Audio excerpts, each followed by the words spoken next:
Alhamdulillahirabbil alamin.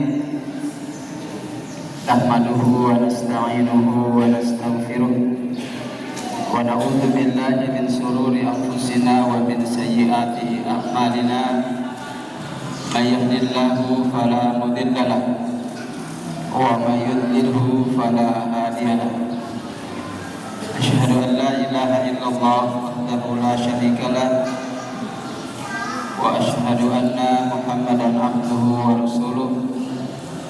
Allahumma salli wa sallim wa barik ala Muhammad wa ala alihi wa ashabihi ajma'in, amma ba'd. Qala Allah ta'ala fil Qur'anil Karim, bismillahirrahmanirrahim.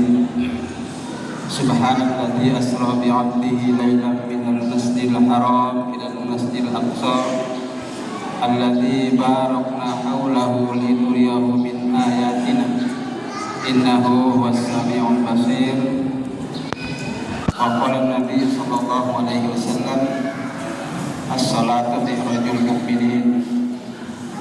Sadaqallahul azim wa sadaqa rasulun nabiyul karim wa nahnu ala dzalika minasyakirin as-sajidin, amma ba'd. Bapak sekalian yang dirahmati oleh Allah, yang saya hormati Bapak Takmir Masjid Nurul Huda Namalu dan seluruh badan syarahnya, Bapak Kepala Desa dan seluruh perangkatnya yang hadir di majelis ini, Mama Ketua Majelis Taklim, baik Majelis Taklim Masjid Nurul Huda, Majelis Taklim dari Mana, dan juga Majelis Taklim dari Pandai, ketua remaja yang sempat hadir di majelis ini, kawan-kawan penyuluh agama Islam Patan yang selalu bersama dengan mama sekalian melakukan hal-hal baik, termasuk memperingati Isra Mi'raj. Dan kita semua yang hadir di majelis ini, yang mudah-mudahan kehadiran kita ini diberkahi oleh Allah. Pak Nabi bilang, ada orang yang keluar dari rumahnya memudahkan langkahnya untuk menuntut ilmu, sahhalallahu lahu thariqan ilal jannah. Allah juga akan mudahkan jalannya untuk sampai ke surga. Maka mudah-mudahan kita yang hadir di majelis ini pagi ini, kita ringankan langkah kita, kita angkat hati kita hadir di majelis ini. Mudah-mudahan kita juga menjadi orang yang dimudahkan jalannya untuk sampai di surganya Allah. Mama sekalian yang dirahmati oleh Allah, yang pertama kita bersyukur kepada Allah. Allah itu memperkenalkan dirinya dalam Al-Quran sebagai Rabbus samawati wal ard wa ma bainahuma. Allah itu penguasa langit, bumi, dan segala yang berada di dalamnya. Jadi kalau kita manusia ini masih merasa punya kekuasaan Allah itu lebih dari kita. Kita manusia ini kalau masih merasa besar dengan apa-apa yang kita miliki, Allah itu lebih besar. Kita merasa baik, Allah lebih baik. Allah itu menguasai langit, bumi, dan semua yang ada di dalamnya. Itu artinya kita punya jiwa, kita punya jabatan, kita punya fasilitas berada dalam Allah punya kekuasaan. Karena kita ini berada dalam kekuasaan Allah, kita punya semua urusan ini bergantung dari Allah punya nikmat. Maka Allah perintahkan kita untuk bersyukur.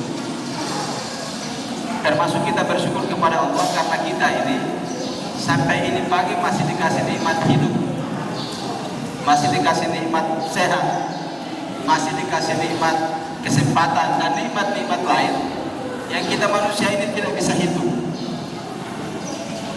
Karena kita manusia ini tidak bisa hitung, Allah bilang syukuri saja apa yang Allah sudah kasih ke kita. Kita dikasih nikmat hidup, kita syukuri. Dikasih nikmat fasilitas, Allah kita syukuri. Dikasih nikmat keluarga yang baik, kita syukuri. Dikasih nikmat tetangga yang baik, kita syukuri. Semua yang Allah kasih ke kita syukuri. Termasuk Allah kasih kita kesempatan untuk melakukan hal-hal yang baik. Sering disampaikan, yang kita lakukan hari ini, kita tidak perlu berdebat antara boleh atau tidak boleh, disuruh atau tidak disuruh, tapi kita anggap ini hal baik yang bisa kita jadikan sebagai pelajaran bagi kita dan juga bagi kita punya generasi-generasi yang ada di belakang. Salawat dan salam buat Nabi Sallallahu Alaihi Wasallam, Nabi yang setelah pulang dari Isra Mi'raj membawa perintah sholat, kemudian Nabi bilang yang bisa membedakan antara orang muslim dan yang bukan muslim, yang bisa membedakan antara orang mukmin dan orang kafir itu adalah sholat. Bahkan Nabi tegaskan sholat itu adalah tiang agama. Jadi kalau kemudian sholat kita menjadi rusak, maka rusaklah tiang-tiang dari agama kita. Bapak sekalian yang dirahmati oleh Allah, yang pertama saya ucapkan terima kasih Abu Sudir dan seluruh jamaah yang sudah mempercayakan saya hadir di majelis ini. Saya sering bilang saya hadir itu bukan mau nasihat, bukan mau ajar, tidak. Tapi paling tidak saya mau menyampaikan ke saya dan kita semua. Dari mana juga saya bilang begini, kita satu kampung, satu jamaah itu, sekalipun tidak bikin Isra Mi'raj Abu Sudir, kita tetap Islam. Sekalipun kita tidak bikin Isra Mi'raj, sekalipun kita tidak bikin nuzulul Quran, kita tetap Islam. Kita tidak bikin maulid, kita tetap Islam. Yang barusan kita punya keislaman itu adalah kita bikin Isra Mi'raj tiap tahun, tapi saya yang tidak sembahyang. Itu yang bikin kita punya Islam menjadi rusak. Yang bikin rusak kita punya Islam itu kita peringati nuzulul Quran setiap tahun, setiap Ramadan, tapi nilai Al-Quran kita tidak terjemahkan dalam kehidupan sehari-hari. Yang bikin kita punya Islam rusak itu kita peringati halal bil halal tiap tahun setelah Idul Fitri, tapi setelah Idul Fitri, setelah halal bil halal, kita bertengkar lagi, mau marah lagi, mau pukul lagi. Bahkan kita bilang begini, saya ini kalau paling belakang itu 7 turunan, saya tidak tegur dan tidak tegur. Itu lu doain yang linggis itu tidak, kita dengan sombongnya kita bilang begitu. Padahal pesan yang disampaikan di surat kita itu bukan sekedar hubungan kita dengan Allah, tapi di akhir surat kita bilang Assalamualaikum warahmatullahi wabarakatuh. Assalamualaikum warahmatullahi wabarakatuh. Bapak sekalian yang dirahmati oleh Allah, saya mulai kemarin sampai waktu di masjid juga sudah boleh, besok itu zuhur boleh, asar boleh, ini maghrib umumkan, Isya umumkan, itu bahkan bilang begini, besok pagi itu orang gereja jadi ini pengumuman yang terakhir. Dan akhirnya tadi pagi bocor juga, boleh lagi. Jadi saya tadi malam kasih gambaran begini. Waktu orang Doha Nebokap di Pulau Buaya, itu dari Taman Ikut. Hampir sebagian daratan pantar ini ikut di Doha Nebokap. Setiap jadwal pertandingan itu duduk dengan perahu motor, tidak ada yang terbang pakai perahu motor. Yang pergi itu bukan hanya bermain, penonton juga pergi. Bahkan saya bilang kita hadir itu pemain belum di lapangan, kita sudah ada di lapangan. Bagaimana Allah tidak marah kita? Bagaimana Allah tidak mau menahan nikmatnya untuk kita, sementara kita punya hati ini tidak tergerak untuk membesarkan Allah. In tansurullah yansurukum, begitu Allah berjanji. Kalau kita punya hati ini mau tergerak untuk mensyiarkan, untuk membesarkan Allah, untuk mau terlibat dalam aktivitas agama, Allah juga akan menolong urusan kita. Kita ini hal-hal yang sifatnya tidak perintah itu kita dahulukan, tapi hal-hal yang sifatnya perintah itu kita abaikan. Bapak sekalian, dalam Al-Quran itu ada satu neraka yang disebut sebagai neraka Sakor. Neraka Sakor itu menurut cerita dalam Al-Quran itu ada 4 jenis manusia yang disiksa di dalam neraka Sakor ini. Bahkan biar kita tidak tidak kebingungan mencari tahu kira-kira siapa-siapa saja yang disiksa dalam neraka sakor itu, Allah setelah bertanya, masalakakum fi sakor, kenapa kalian semua ini disiksa dalam neraka sakor? Begitu ditanya terhadap para penghuni neraka sakor, ditanyakan dalam Al-Quran itu, masalakakum fi sakor, kenapa kalian semua ini disiksa dalam neraka sakor?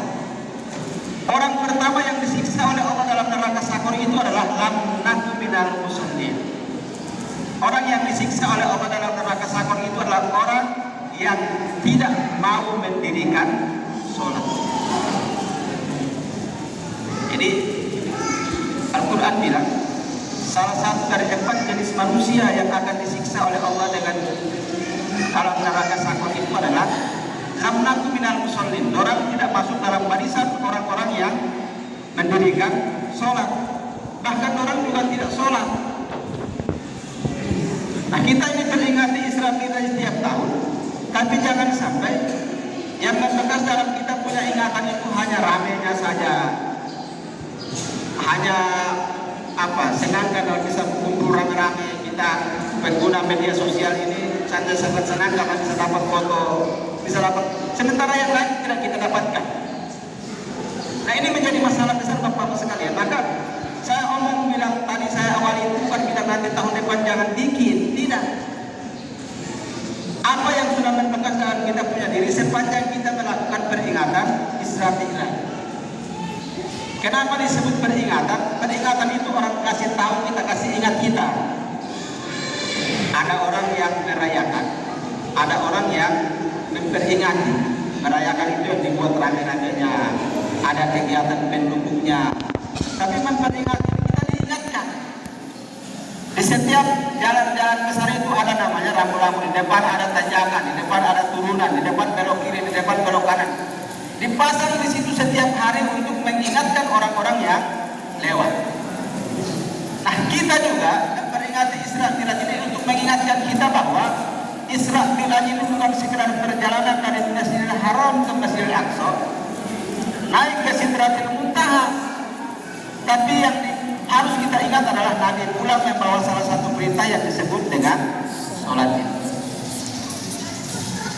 Bahkan orang bilang sholat ini perintah yang istimewa karena perintahnya itu langsung dari Allah dan Nabi Muhammad, tidak melalui perantara. Nabi diundang langsung oleh Allah, ketemu langsung dengan Allah, Allah titipkan perintah sholat. Sekalipun tadi salawat dengan puisi sudah sedikit menggambarkan kepada kita ada tawar menawar. Bahkan tawar menawar ini yang orang bilang begini, kalau dulu Nabi tidak tawar menawar, maka mungkin kita punya masjid besar ini akan penuh setiap saat. Kalau dulu tidak ada tawar menawar, tidak turun bawah 50, kembali disuruh naik lagi, kurang lagi, disuruh naik lagi, kurang lagi, disuruh naik lagi, kurang. Karena kurang itu yang kita dalam masjid juga kurang saja itu. Jadi kita punya masjid ini baru ramai ketika sholat Jumat. Bahkan kita laki-laki ini untung ada sholat Jumat. Kalau tidak ada sholat Jumat mungkin kita lupa gerakan sholat. Itu orang Allah Akbar, bisa jadi kita sujud duluan, bisa jadi kita sudah duduk duluan karena tidak pernah melakukan. Bapak sekalian, Allah bilang orang yang celaka dan disiksa oleh Allah dalam neraka sakor itu lam naku minal musallin, tidak masuk dalam kelompok orang-orang yang sholat. Kalau dulu kita sekolah, Bapak Ibu ajarkan ke kita bilang sholat itu adalah ibadah yang gerakannya diawali dengan takbir, diakhiri dengan salam. Tapi Nabi bilang ada orang yang tidak mendapatkan apa-apa dari sholatnya selain capek gerakannya saja. Ada orang yang tidak mendapatkan kebaikan yang sudah dijanjikan oleh Allah dari sholat yang dia kerjakan, selain yang dia dapatkan itu capeknya saja. Jangan sampai itu juga kita termasuk di dalamnya. Ada satu ibu orang tua, dia punya pekerjaan tiap hari itu jual kue di pinggir jalan. Tapi dia punya kue yang dia bikin ini jumlahnya terbatas, tidak banyak, dan dipastikan keuntungannya sedikit saja. Setiap hari dia jual kue dan tidak sampai sore kuenya itu sudah habis dan dia pulang. Dia jual jam 9-10 begitu, nanti pas asar lagi sedikit sudah habis dan pulang. Setiap hari. Nah, ada satu pemuda yang setiap hari memperhatikan ibu ini punya jualan. Yang dia perhatikan itu bukan hanya ibu ini punya jualan yang ramai, kue yang ramai orang beli, tapi ada satu hal menarik yang dia perhatikan dari ini ibu. Setiap dia ada jual, begitu azan berkumandang, dia minta izin kepada setiap pembelinya untuk dia pergi sholat dulu. Dia sholat dulu. Itu biasa, setiap dia jual orang-orang datang, begitu azan berkumandang dia bilang, izin saya tutup sebentar untuk penuhi panggilan bos besar saya. Dia bilang begitu. Saya izin 15 menit. Kalau mau tunggu silahkan, tapi kalau mau buru-buru silahkan beli di tempat yang lain. Dia omong di setiap pembelinya. Jadi satu waktu ini dengan kondisi yang sama, begitu ramai orang datang banyak sekali mau beli dia punya kue. Tidak lama dengar suara azan. Terus dia bilang, Bapak Ibu, saya minta izin. Ada panggilan dari bos besar, jadi saya harus menghadap. Ibu-ibu yang mau tunggu silahkan tunggu 15 menit. Tapi kalau mau buru-buru dan sangat membutuhkan, bisa cari kue di tempat yang lain. Terus dia pergi sholat. Nah, ini pemuda ini karena setiap hari memperhatikan kondisi yang sama. Di saat ibu ini sudah mulai kosong pembelinya, dia datang dan ajak ini tua cerita dan ibu. Saya ini beberapa hari ada perhatikan ibu di sini jual kue, dan ternyata ibu punya kue ini laris sekali, banyak orang yang beli. Tapi hal yang menarik yang ingin saya tanyakan ke ibu ini, kenapa saat sudah lagi rame-ramenya, terus begitu orang azan, ibu tinggalkan ibu punya dagangan dan ibu lebih memilih untuk pergi sholat? Bukankah sholat itu nanti jam 1 dan jam 2 juga bisa? Kenapa tidak ibu penuhi dulu permintaan penjual? Ketika ibu tolak ini yang pertama rezekinya ditunda dan ibu sudah menolak pelanggan. Jangan sampai nanti berikut terus tidak mau datang lagi. Jadi dengan tenangnya dia sampaikan ke ini anak muda bilang, nah betul. Saat saya mau tutup ini jualan, itu ada pelanggan yang saya tolak dan ada rezeki yang tidak mau saya terima. Tapi saya mau sampaikan ke kamu begini anak muda, pembeli dan semua orang yang mendatangi saya punya jualan ini itu hanya perantara, suruhan saja. Apa kita yang suka beli di barang online itu hanya kurir saja, suruhan saja. Sementara yang panggil saya ini, yang suruh orang datang itu yang panggil saya. Mana mungkin saya mau mengabaikan panggilan yang suruh orang datang untuk penuhi terima orang yang hanya sebagai pesuruh itu. Dan saya yakin saya punya rezeki itu bos sudah tentukan. Nah, ini yang kita ini belum pikir sampai di sana. Kita seolah menjadikan sholat itu sebagai beban. Mau sholat kita masih pikir. Bahkan kita ini kadang izin, orang itu begitu mau keluar rumah mau bisa tayang saya harus cubit anak kasih menangis. Lu jalan sudah, anak menangis dan lu jalan sudah. Kita lebih mendahulukan hal-hal yang sifatnya tidak penting. Kita ini belum bisa memilih mana yang harus didahulukan dibandingkan dengan hal-hal yang lain. Maka pelajaran ibu ini setidaknya jadi pelajaran bagi kita semua. Kita peringati Islamina setiap tahun, tapi kita punya kualitas sholat tidak meningkat. Kita peringati Islamina setiap tahun, tapi kita punya sholat itu hanya baru sebatas gerakan saja. Padahal Allah menjanjikan kualitas sholat kita ini bisa teruji kalau kita sampai pada apa yang dijanjikan oleh Allah. Inna sholata tanha anil fahsya wal munkar.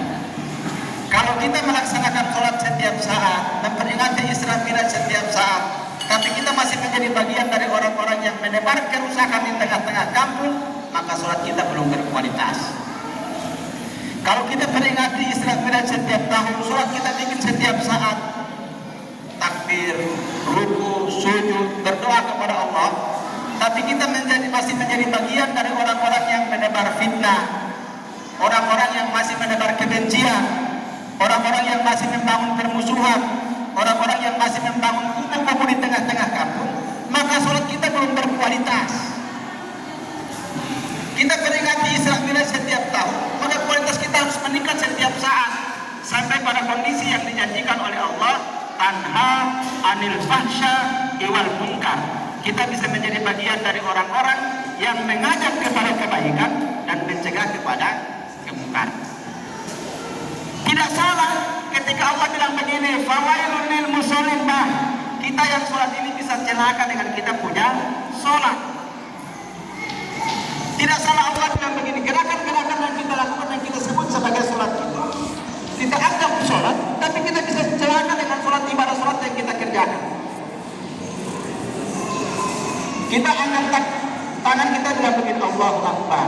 Di sholat di sekolah itu orang bilang takbir yang pertama itu namanya takbiratul ihram. Takbir yang mengharapkan semua yang besar selain Allah. Itu artinya kalau kita sudah bertakbir Allahu Akbar, maka jangan berpikir ada yang lebih besar dari Allah. Kita bilang Allahu Akbar di awal kita punya sholat, tapi ada hak-hak Allah yang kita abaikan dibandingkan dengan hak-hak manusia, maka kita menjadi orang yang celaka dengan kita punya sholat. Orang datang mengundang pesta itu, bapak sekalian, 1 minggu sebelum pesta itu orang sudah datang undang. Bahkan kalau ada orang yang datang besok pesta ini hari datang undang, kita bilang dulu ini datang undang sama dengan melarang sampai pesta kita ini, karena undang terlalu mendadak. Undang 1 minggu sebelum pesta, tapi kita ingat sampai waktunya itu kita datang. Tapi Allah punya panggilan, kita masih cari-cari lagi alasan. Kita bilang Allahu Akbar di awal kita punya sholat.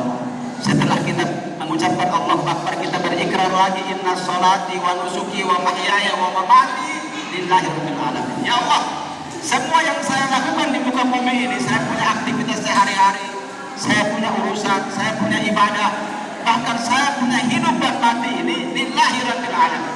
Saya pasrahkan kepadamu ya Allah. Tapi kita mau sholat, orang mesti lihat dulu. Kita mau bantu orang mesti cerita dulu.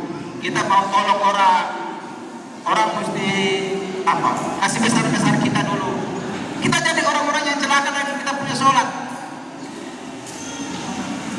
Al-Fatihah ini bapak sekalian diawali dengan kalimat-kalimat memuji Allah. Kita bilang bismillahirrahmanirrahim, alhamdulillahirabbil alamin. Allah itu terpuji dan maha terpuji. Ar-Rahmanir-Rahim, Allah itu kita bilang maha pengasih, maha penyayang, yang menguasai hari pembalasan. Tapi dalam kita punya hidup sehari-hari, kita masih jalan puji orang biar orang lihat kita. Kita masih jalan kasih besar-besar orang biar orang kasih sesuatu ke kita. Bahkan kita masih merasa ingin dipuji oleh orang lain. Maka kita menjadi celaka. Bahkan mama sekalian, di akhir kita punya sholat yang saya bilang tadi itu, kita ucapkan kalimat keselamatan. Assalamualaikum warahmatullahi wabarakatuh. Assalamualaikum. Kita ini anggap itu hanya kalimat ucapan salam saja. Padahal kalimat assalamualaikum itu ikrar, janji. Kalau kita sudah bilang assalamualaikum warahmatullahi wabarakatuh, kita berjanji bahwa apa yang kita sampaikan, apa yang kita perbuat itu tidak boleh buat orang sakit hati, tidak boleh buat orang tersinggung hati dan perasaannya. Kita ini baku ketemu salam setiap saat, acara-acara begini kita salam dulu, assalamualaikum. Tapi dalam kita punya hidup sehari-hari, kita masih bikin orang sakit hati, masih bikin orang tersinggung, masih lukai orang punya perasaan dan lain sebagainya. Maka kita pantas disebut oleh Allah sebagai fawailul lil musallin ini. Maka bapak-bapak sekalian yang dirahmati oleh Allah, perjalanan Isra Mi'raj yang diceritakan setiap saat itu perjalanan yang hanya bisa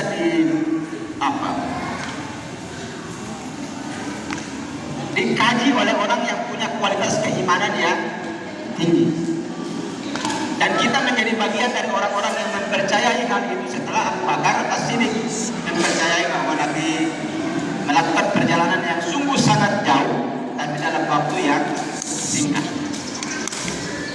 Tapi yang paling penting Bapak sekalian, saya ingatkan sekali lagi kepada saya dan kita semua, Nabi pulang itu langsung membawa perintah sholat. Jadi kita peringati Isra Mi'raj setiap tahun, kita menjadi orang-orang yang celaka kalau kita kemudian tidak menerapkan nilai-nilai sholat itu dalam kehidupan keseharian kita. Kita menjadi orang-orang yang lalai kalau kualitas sholat kita tidak meningkat setiap saat. Kita menjadi orang-orang yang menjadi sangat merugi kalaupun kita punya ibadah sholat yang kita kerjakan ini masih sebatas gerakan-gerakan saja, mulai dari takbir sampai di sana. Yang kedua Bapak-Bapak sekalian,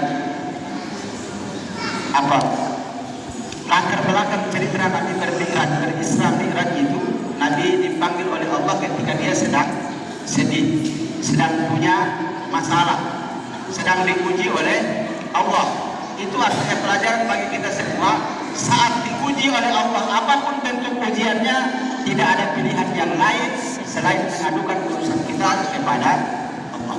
Kalau punya masalah, bentang sajadah, rukuk dan sujud kepada Allah, angkat tangan dan berdoa kepada Allah. Ketika punya masalah, jangan tinggalkan kita punya sholat. Kita ini sampai tidak begini, akunya kita sembahyang juga ini utang tidak pernah lunas, masalah ini datang terus, masalah ini setiap saat kita hadapi, berarti percuma kita ini sholat. Kita punya doa ini ada yang langsung diijabah oleh Allah. Kita punya doa ini ada yang ditangguhkan oleh Allah. Kita punya doa ini bisa diganti dengan kebaikan-kebaikan yang lain selain apa yang kita minta. Maka berprasangka baiklah kepada Allah. Teman-teman sekalian yang dirahmati oleh Allah, maka mudah-mudahan peristiwa Isra Mi'raj yang kita peringati setiap tahun memberikan pelajaran kepada kita semua. Yang pertama, kalau punya masalah, hadapi masalah itu dengan baik dan minta jalan keluarnya kepada Allah lewat rukuk dan sujud. Yang kedua, tingkatkan kita punya kualitas sholat ini agar kita punya sholat tidak hanya sebatas gerakan dan kita tidak masuk dalam kelompok orang-orang yang disebut oleh Allah sebagai fawailul lil musallin. Terima kasih. Assalamualaikum warahmatullahi wabarakatuh.